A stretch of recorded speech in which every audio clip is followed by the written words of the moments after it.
Segundo o relatório da Freedom House, o mundo conta com 49 ditaduras, sendo 18 na África subsaariana, 12 no Oriente Médio e Norte da África, 8 na Ásia-Pacífico, 7 na Eurásia, 3 nas Américas, e apenas 1 na Europa.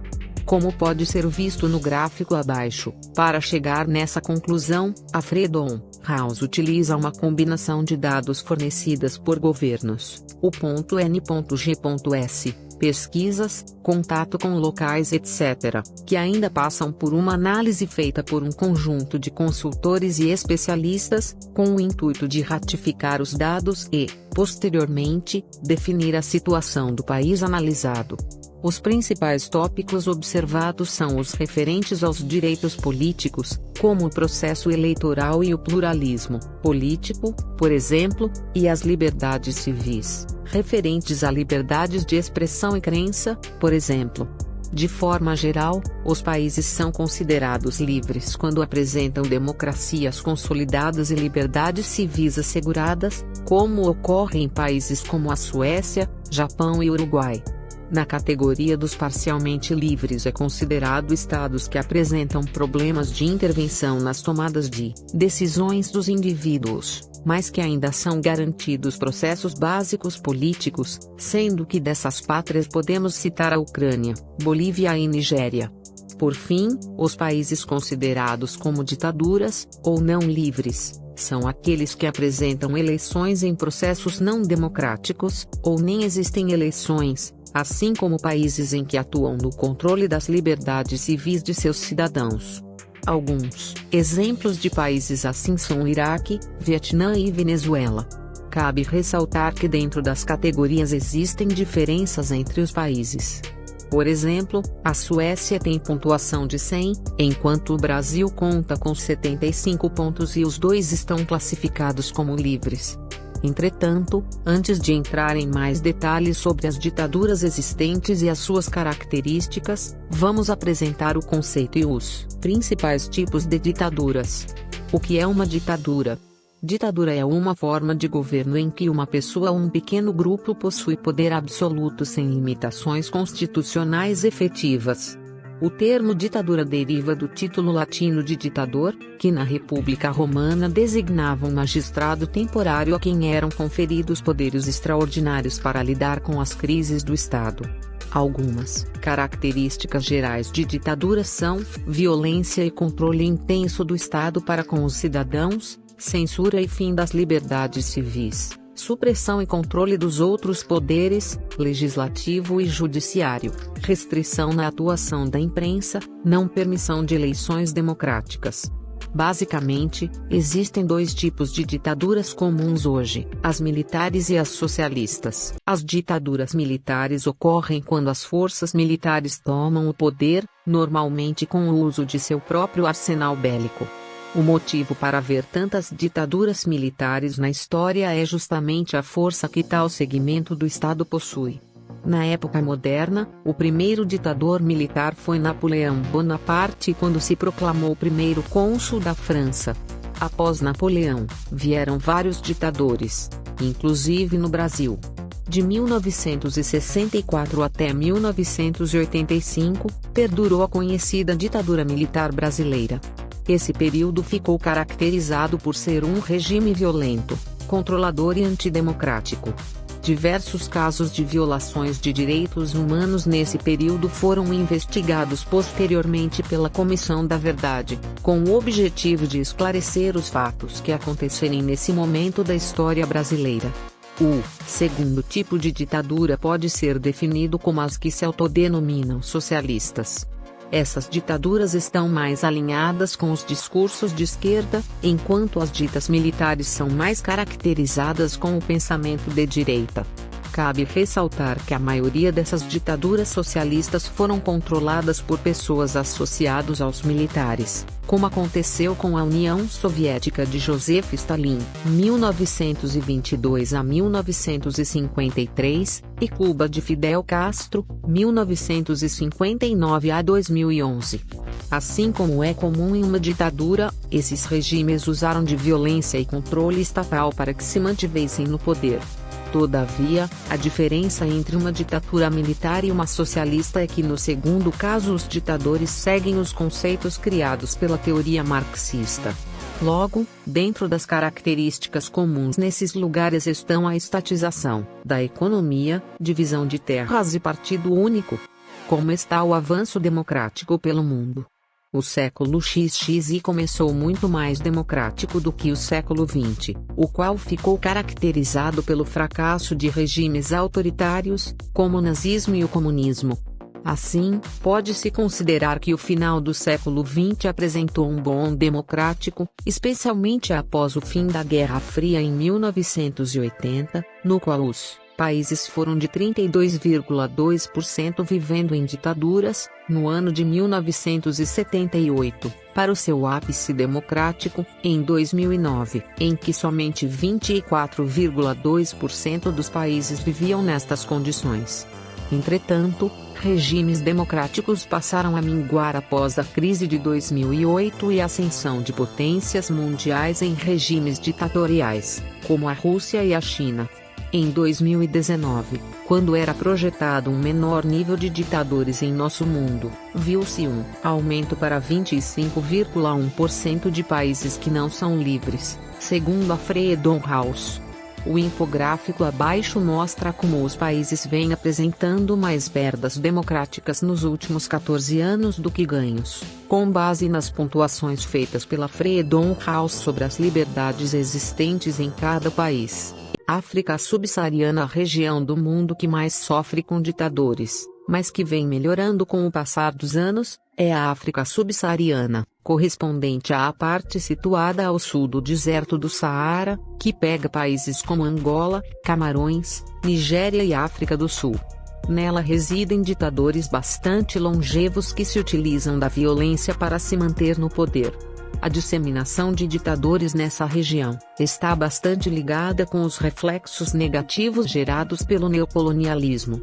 O processo de colonização que ocorreu ao longo do século XX impulsionou o empobrecimento de muitos países africanos. Para além disso, por conta da divisão de terras feita de modo arbitrário pelos europeus, diversas tensões entre os povos africanos surgiram, as quais eram em grande parte incentivadas pelos europeus. A falta de acesso aos insumos mais básicos pela população, a qual acabam ficando à mercê de autoridades que controlam a máquina estatal, aliado a uma baixa cobertura da mídia global sobre os conflitos africanos, também ajudam os consecutivos abusos de direitos humanos praticados por esses tiranos. Gráfico Ditaduras. Fonte: Freedom House. Camarões. Paul Biya, ditador camaronês, está sob o comando do país por mais de 45 anos. Ele tem permanecido no poder por meio da manipulação de eleições, usando recursos públicos para o clientelismo político, além de limitar a atuação da oposição. Como de costume em uma ditadura, ele se utiliza da violência para dispersar os protestos contra o governo, particularmente nas regiões em que se fala o inglês. O seu governo é acusado por diversas violações dos direitos humanos, que vão desde a detenções arbitrárias de jornalistas e opositores até a execução de civis por seus soldados. Inclusive, ele vem sofrendo consecutivas pressões das Nações Unidas para o esclarecimento das mortes que vêm acontecendo em seu país. Para piorar a situação dos camaroneses, eles ainda precisam lidar com o grupo fundamentalista Boko Haram, que ataca continuamente civis no norte do país. Esse grupo surgiu na Nigéria com o intuito de combater os avanços da influência ocidental, assim como para buscar a implantação da lei islâmica, a Sharia. Para isso, eles se usam de atentados e de sequestros de pessoas, como forma de ganhar território. Por exemplo, em 2014, o grupo sequestrou 276 mulheres para vendê-las como escravas sexuais. Oriente Médio e Norte da África. Essa região é a que vem passando por mais transformações ultimamente, desde o impacto gerado pelas manifestações da conhecida Primavera Árabe, a qual produziu a queda de alguns ditadores. Algo muito peculiar dessa região é o fato de que muito das ditaduras estão conectadas com discursos religiosos. o que dificulta ainda mais para a oposição criticar o governo. A religião também acaba sendo usada como forma de suprimir as liberdades civis, especialmente das minorias. Para se ter uma ideia, em grande parte do Oriente Médio, os homossexuais ainda são punidos com apedrejamento, chibatadas ou até a pena de morte. Em Arábia Saudita, o rei Abdullah bin Abdul Aziz chegou ao trono em 2005, mas a sua família já está no poder desde 1932, o que a tornou uma das famílias mais ricas do mundo, devido às vastas reservas de petróleos existentes no país. Ao mesmo tempo, contudo, esse país se caracteriza por ter uma pobreza generalizada, apresentando um coeficiente de Gini de 45,9. Com o avanço dos protestos da Primavera Árabe, o Estado saudita atuou de forma muito dura contra manifestantes, prendendo e assassinando centenas deles. Porém, com medo de um levante popular, o rei Abdullah anunciou em 23 de fevereiro de 2011, uma série de medidas para acalmar os ânimos no seu país, incluindo aumentos de salários, criação de empregos e programas de moradia. O rei Abdullah bin Abdul Aziz morreu em 2015, deixando seu cargo nas mãos de um de seus 7 filhos, Salman bin Abdul Aziz Al Saud.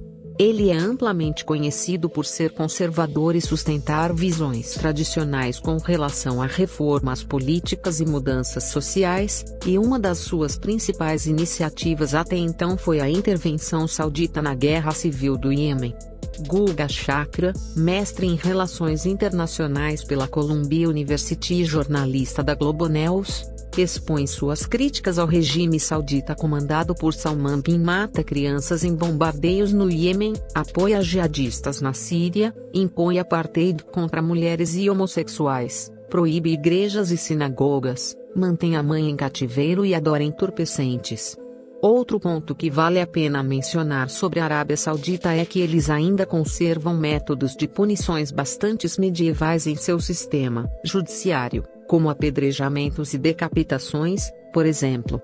Inclusive, a alta comissária da ONU para os Direitos Humanos, Michelle Bachelet, já fez críticas aos sauditas por causa da decapitação de 37 homens em 2019, que eram em sua maioria xiitas ou envolvidos em protestos contra o governo. Ásia-Pacífico. A Ásia vem passando por instabilidades em suas democracias e liberdades civis. Nos últimos anos, algumas situações mostram isso, como por exemplo, as perseguições e expulsões em massa de membros da minoria Rohingya, muçulmanos de origem bengali, em Myanmar, e as consecutivas investidas chinesas para que sejam aprovadas leis para garantir um maior controle da China em Hong Kong. O surgimento de novas lideranças extremas, como Rodrigo Duterte, presidente filipino, muito conhecido por sua política de guerra às drogas, na qual já deixou mais de 27 mil mortos nos últimos 3 anos nas Filipinas, e o sultão de Brunei, Hassan al-Bolkiah, que havia tentado adicionar, no Código Penal do país, a pena de morte para homossexuais e para pessoas que praticassem sexo fora do casamento, deixam essa região com tendências contrárias às práticas da liberdade. Pelo lado positivo, a Ásia ainda conta com a maioria dos países sendo livres ou parcialmente livres, e China. A República Popular da China tem um dos governos mais autoritários do mundo. É conhecido que o país promove forte censura na internet, conta com um sofisticado programa de vigilância por câmeras pelas suas cidades, tem um processo eleitoral dominado pelo Partido Comunista Chinês, PCC. Assim como tem toda a estrutura dos 3 poderes na mão de uma elite política. Além disso, há relatos de que o país limita as liberdades civis, como acesso à informação, liberdade religiosa, direitos humanos, etc. O monopólio do poder é garantido em Constituição ao PCC, cujo tem a função de determinar todas as diretrizes e metas que eles desejam para o país. Como o controle estatal é amplo, diversos casos de censuras generalizadas são denunciados. Inclusive, é importante ressaltar que diversos sites e aplicativos, como Google, Facebook e Instagram, Por exemplo, são bloqueados em territórios chineses. Entretanto, a censura é só uma parte do problema. O país é severamente criticado pelas frequentes violações aos direitos humanos, praticando prisões sem julgamento de ativistas políticos, confissões forçadas, tortura e maus tratos, entre outras. A Eurásia ainda pode ser muito explicada pelo legado ditatorial deixado pela União Soviética. Até hoje, a Rússia tenta intervir nos países da região, sempre apoiando ditadores que estejam alinhados com seus interesses de domínio regional. Por isso, como mostra o gráfico abaixo, não existe nenhum país livre nessa região, segundo a Freedom House. Há partidos pós-comunismo em todos os países do antigo Pacto de Varsóvia, que advogam uma plataforma de esquerda moderada e europeia. Esses partidos têm tido espaço na Polônia, Hungria, Romênia, Eslováquia e Bulgária, mas não há possibilidade de voltar ao sistema político socialista de outrora. Inclusive, um dos líderes mais proeminentes dessa geração não é de esquerda, e sim de extrema-direita, que seria Viktor Orbán, o primeiro-ministro da Hungria. Gráfico Ditaduras. Fonte: Freedom House. Rússia. Vladimir Putin é hoje a principal figura da política russa. Ex-membro da KGB, passou anos vivendo na Rússia soviética e, após o colapso em 1991, entrou com posição de destaque no poder executivo do país.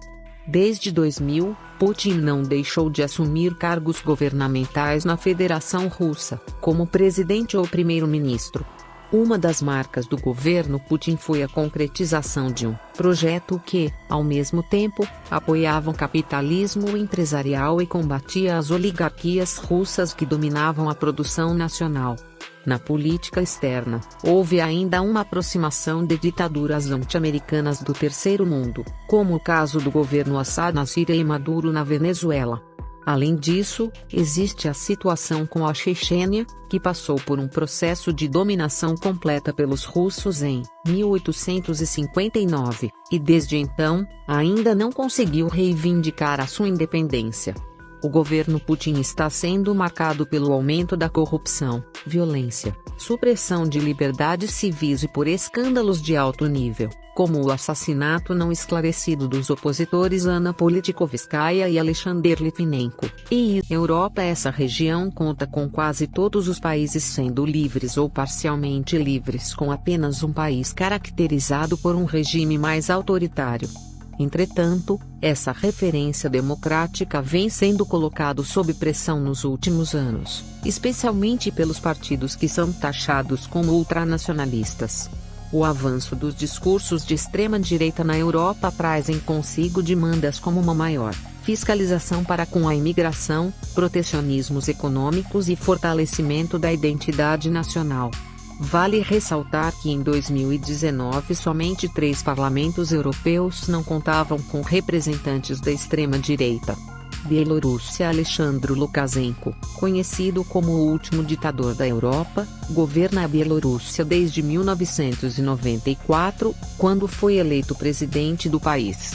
Com apenas um mês de mandato, ele passou a controlar a televisão do país, e em 1996, resolveu dissolver o parlamento, atribuindo o poder de legislar a ele mesmo. Durante os últimos anos, a oposição vem sendo reprimida e fraudada nas eleições. Na eleição de 2020, Lukashenko disse que foi reeleito com 80% dos votos, mas a população se revoltou com esse resultado, e foi-se iniciado consecutivas manifestações contra ele, que vêm sendo reprimidas com violência pela polícia da ex-República Soviética. Uma fala de Lukashenko sobre a pandemia do Covid-19 acabou reverberando pelo mundo, pois ele considera a Covid-19 uma psicose em massa, e recomendou vodka e sauna para repelir o vírus. Além disso, ele não adotou medidas de restrição, e isso é fato. Américas. No século XX, vários países da América Latina sofreram ditaduras militares devido às fragilidades de suas instituições democráticas. Aliado a isso, a disputa pela hegemonia mundial durante os anos de Guerra Fria também impulsionaram esses ocorridos. Países como o Brasil 1964 a 1985, Chile 1973 a 1990 e Argentina 1966 a 1983, passaram por experiências ditatoriais durante esse período, mas lutaram pela sua redemocratização. Atualmente, existem 3 ditaduras atuantes nas Américas, sendo elas, Venezuela, guiada por Nicolás Maduro, sucessor de Hugo Chávez; Cuba, liderada por Miguel Díaz-Canel, sucessor de Fidel Castro; Nicarágua com Daniel Ortega como comandante. Cabe ressaltar que esses países são aliados, pois todos compartilham dos mesmos ideais socialistas. A ditadura em Cuba começou antes de Fidel Castro. Em 1952, após um golpe militar, Fulgêncio Batista instaurou um regime de exceção na ilha caribenha. O seu governo se caracterizou por ser corrupto e violento. Como resposta a esse governo, em 1959, liderados por Fidel Castro e Ernesto Che Guevara, a ilha passou pela conhecida Revolução Cubana, que colocava fim no regime autoritário até então vigente. Entretanto, o que se viu após essa revolução não foi o esperado. Fidel Castro instaurou uma ditadura autoritária. Segundo os dados da ONG Cuba Archive, chegou-se à conclusão que a ditadura cubana é a mais letal das Américas. O número de mortos, ou desaparecidos durante esse regime são de 65 por 100 mil habitantes, enquanto que o segundo lugar, que é da ditadura na Argentina, fica com 30,9. Ao se olhar para os mortos ou desaparecidos por ano do regime autoritário, a ilha aparece em 3 lugar com 143,6 pessoas, perdendo apenas para os regimes argentinos 1.280,1 e chilenos 180,2. Mesmo com a morte de Fidel Castro em 2011, Cuba continuou em sua trajetória avessa aos direitos democráticos, pois Miguel Díaz-Canel assumiu o poder com o objetivo de manter a ilha em um regime autoritário.